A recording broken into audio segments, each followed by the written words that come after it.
ഇന്ന് രാവിലെ എനിക്ക് ഞാൻ കുറച്ച് വൈകിട്ടുണ്ടായിരുന്നു കേട്ടോ. അതുകൊണ്ട് തന്നെ വേഗം തന്നെ കിച്ചണിലെ പരിപാടികളൊക്കെ തീർക്കണം എന്നുള്ള മൈൻഡിലായിട്ട് നിൽക്കുന്നത്. അപ്പോൾ ആദ്യം തന്നെ ഇതേ വെള്ളമൊക്കെ കുടിച്ചങ്ങോട്ട് തുടങ്ങി. അപ്പോൾ ഇന്നലെ തന്നെ നമ്മൾ ഗ്രീൻ പീസ് ഉണ്ടല്ലോ വെള്ളത്തിലിട്ട് വെച്ചിട്ടുണ്ടായിരുന്നു. അപ്പോൾ പുട്ടും ഗ്രീൻ പീസ് കറി ഉണ്ടാക്കാനാണ് പ്ലാൻ. അപ്പോൾ ഇന്ന് ഞാനിതേ ഒരു ഉരുളൻകിഴങ്ങ് നുറുക്കിയിടുന്നുണ്ട് കേട്ടോ. കുറച്ചിങ്ങനെ കൊഴുന്നനായിക്കോട്ടെ എന്ന് വിചാരിച്ചിട്ട് കുറച്ച് കൂടുതൽ ഗ്രീൻ പീസ് ഇന്നലെ ഇട്ടുണ്ട്. കാരണം രാത്രിക്ക് ചപ്പാത്തിക്കും കൂടി കറി എടുക്കാമല്ലോ എന്ന് വിചാരിച്ചിട്ടാട്ടോ. അതുകൊണ്ടാണ് ഈ പൊട്ടാറ്റോയും കൂടി ഇടുന്നത്. ഞാൻ അതിലേക്ക് ഇതേ വെള്ളമൊക്കെ ഒഴിച്ച് ഉപ്പൊക്കെ ഇട്ടിട്ട് വേവിക്കാൻ വെച്ചു. അതിൻ്റെ ഒപ്പം തന്നെ അപ്പുറത്തതേ ചോറും കൂടി വെച്ചിട്ടുണ്ട്. രണ്ടിനി ഒറ്റ നേരം കൊണ്ടാവും. പിന്നെ ഒരു സൈഡിൽ കൂടെ ഇതേ ഞാൻ പുട്ടും കൂടി ഉണ്ടാക്കി എടുക്കുന്നുണ്ടായിരുന്നേ. അതിനുശേഷം ഞാൻ നമ്മുടെ ഗ്രീൻ പീസ് കറി ആയിട്ട് ഉണ്ടാക്കുന്നത് സബോളയും പച്ചമുളകും വെളുത്തുള്ളിയും കറിവേപ്പിലയും എല്ലാതും ഇതേ നന്നായി വയറ്റിയെടുത്തിട്ട് ഇതേ ഒരു തക്കാളി ഇട്ടിട്ടുണ്ട്. ഇതിൻ്റെയൊക്കെ പച്ചച്ചോയ വിടുന്ന വരെ നന്നായി വയറ്റുന്നുണ്ട്. പിന്നെ അതിലേക്ക് ഇതേ മുളക് പൊടി, മഞ്ഞപ്പൊടി, പിന്നെ നമ്മുടെ ഗരം മസാലയുടെ പൊടിയായിട്ടോ ഞാൻ ഇട്ടുണ്ടായിരുന്നു. കഴിഞ്ഞ വീഡിയോയിൽ ആരോ പറഞ്ഞിട്ടുണ്ടായിരുന്നു ഗരം മസാലയുടെ പൊടി ഇട്ടാൽ കുറച്ചും കൂടി ടേസ്റ്റ് മാറുന്നു.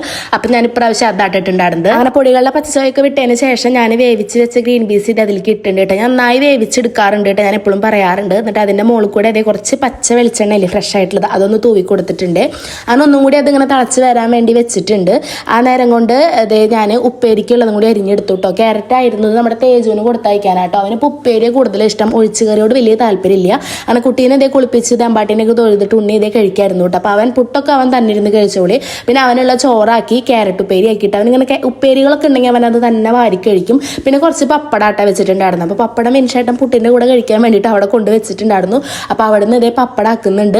ഞാൻ സെക്കൻഡ് ഓപ്ഷനായിട്ട് പപ്പടം അല്ലെങ്കിൽ സോയാബീൻ വറുത്തത്, പൊട്ടാറ്റോ വറുത്തത്, വഴുതനങ്ങ വറുത്തത് ഇങ്ങനെ എന്തെങ്കിലുമൊക്കെ പറ്റുള്ളൂ. അവന് സ്കൂളിൽ ഓംലേറ്റോ അതുപോലെ നോണോ ഒന്നും കൊണ്ടുപോകാൻ പറ്റില്ല. അതുകൊണ്ട് നമുക്ക് ഇങ്ങനെയൊക്കെ എന്തെങ്കിലും തട്ടിക്കൂട്ടി കൊടുത്തു വിടാൻ പറ്റുള്ളൂ. ഇന്നത്തെ പണിയെന്ന് വെച്ചാൽ നമ്മുടെ ബെഡ്ഷീറ്റും കാര്യങ്ങളൊക്കെ ഒന്ന് ഒതുക്കി വിരിച്ചിടലാണ്. 4 ദിവസം മാറി നിന്നുകൊണ്ട് തന്നെ വീടൊക്കെ ഒന്ന് ഇങ്ങനെ വൃത്തിയാക്കി എടുക്കാണ്ടായിരുന്നു. കാരണം 4 ദിവസത്തെ മടിയും തൊടിയും കാര്യങ്ങളൊന്നും ഉണ്ടായിരുന്നില്ലല്ലോ. അപ്പോൾ അതുകൊണ്ട് തന്നെ ഒന്ന് ക്ലീൻ ആക്കി എടുക്കാറായിട്ടുണ്ട് കേട്ടോ. അപ്പോൾ അതൊരു ഗ്യാപ്പിൽ ചെയ്യണം എന്നുള്ളൊരു പ്ലാനിലാണ് ഞാൻ നിൽക്കുന്നത്. പിന്നെ നമ്മുടെ തേജുവിനെ അതേ വേഗം പുറപ്പിടിച്ച് പറഞ്ഞയച്ചു.